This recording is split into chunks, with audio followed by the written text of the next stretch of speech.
In October of 1992, a carpet installer in Louisville, Kentucky was pulling up old carpet in a hallway when he noticed something odd. A floor vent, sealed shut with tape.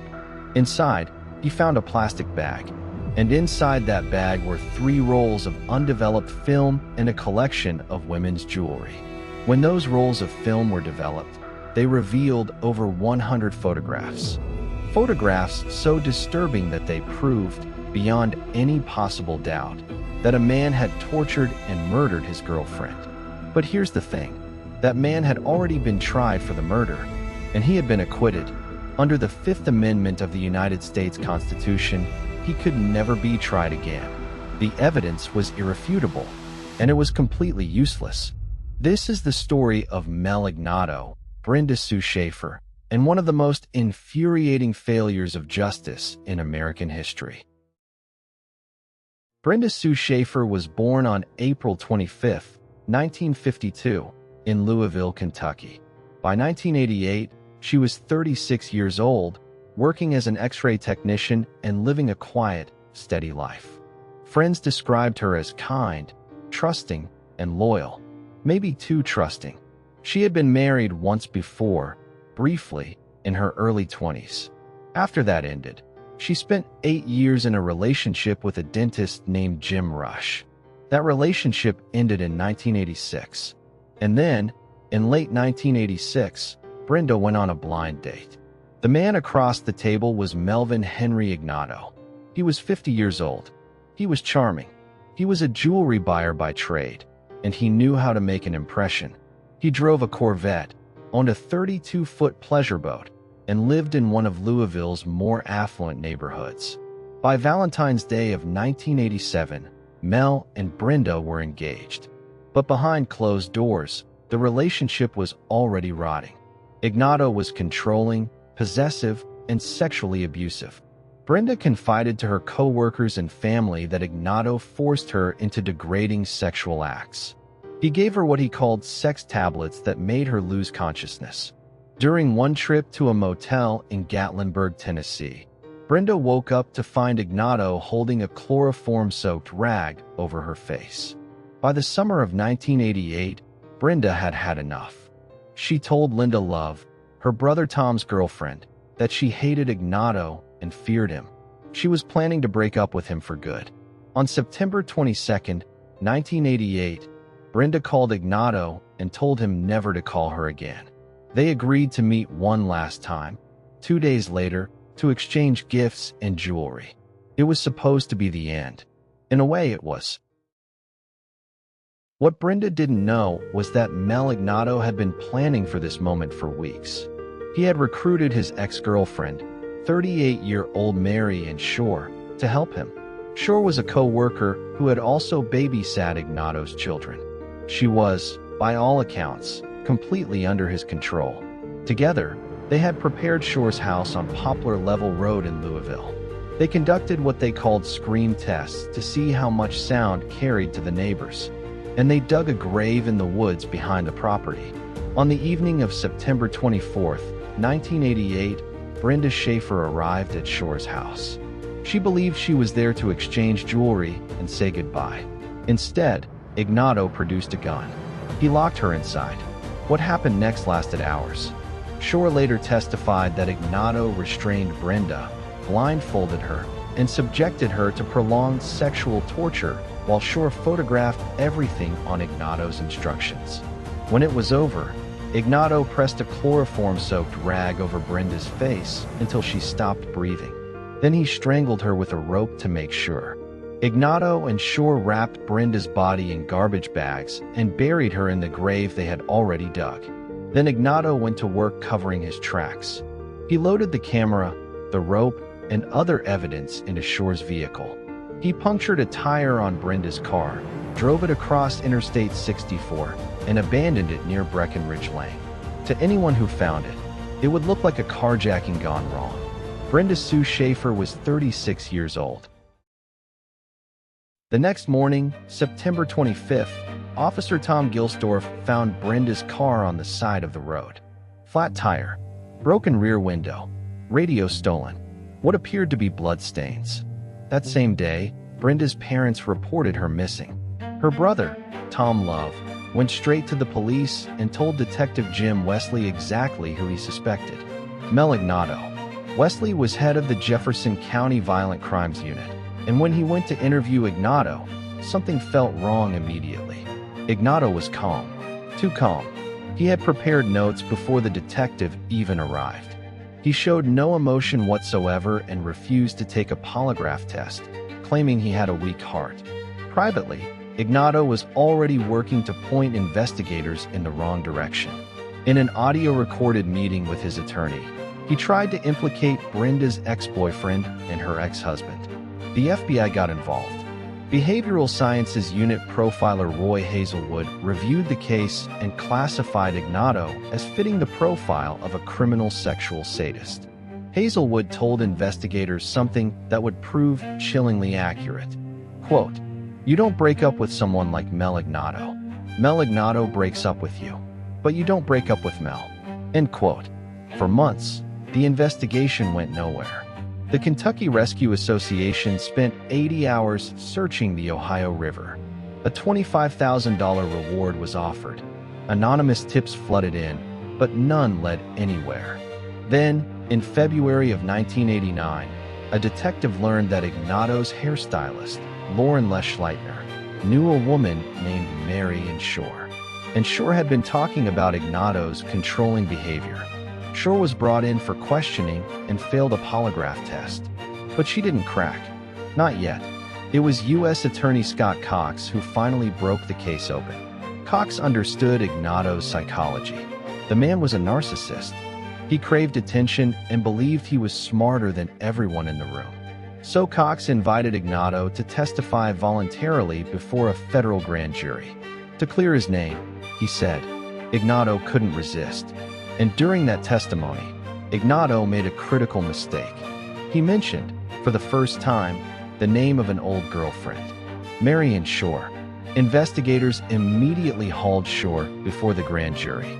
At first, she claimed she had only met Brenda Schaefer once. But when pressed about details, Shore slipped. The prosecutor asked when she had last seen Brenda. Shore replied, and I quote, "You mean the last time I saw her?" End quote. That implied there had been multiple times. Shore panicked and fled the grand jury room.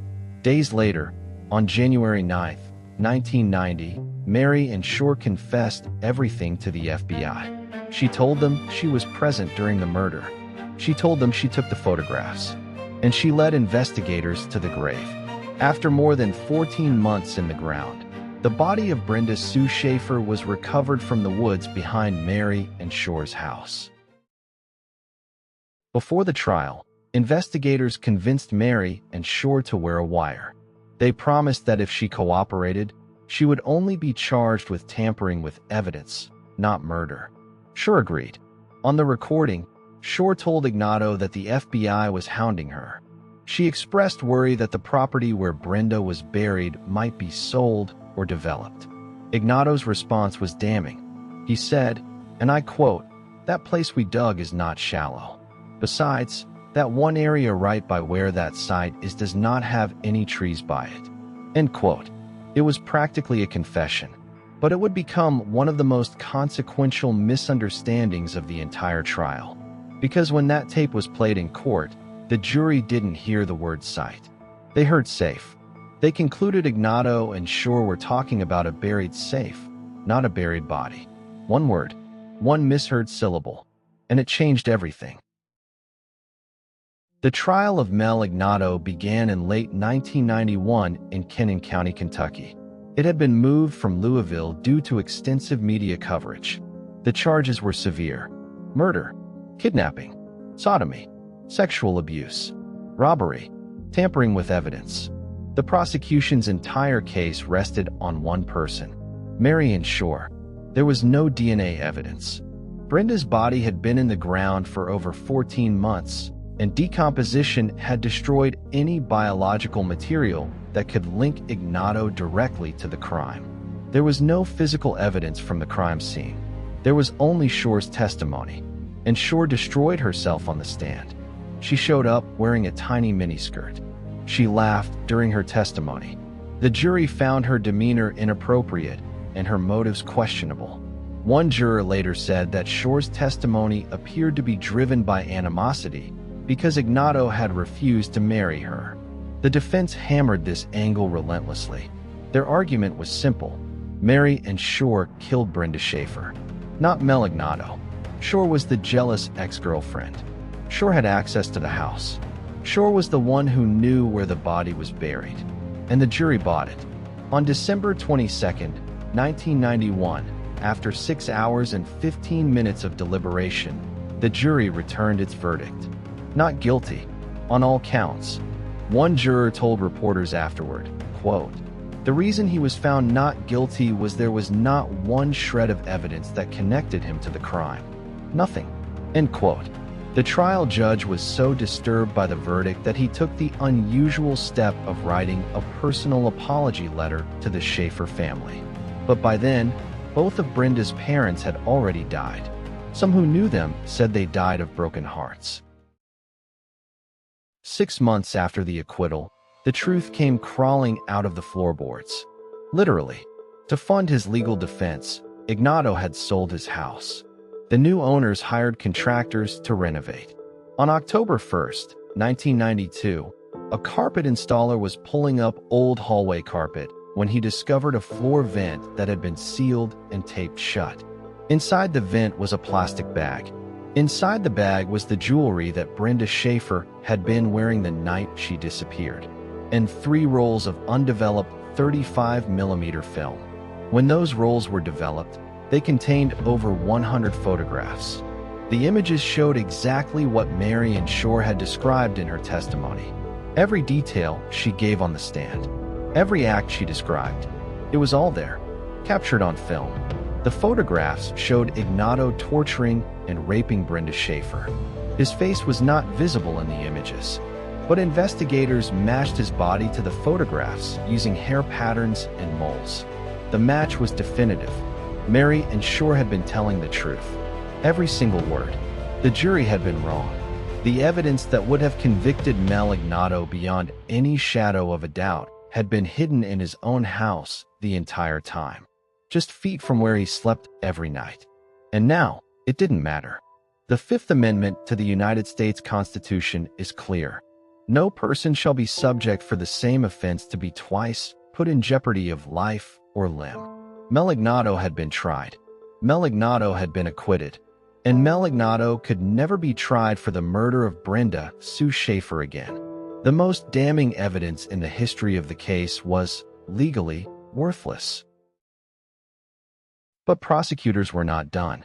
If they couldn't put Ignatow away for murder, they would find another way.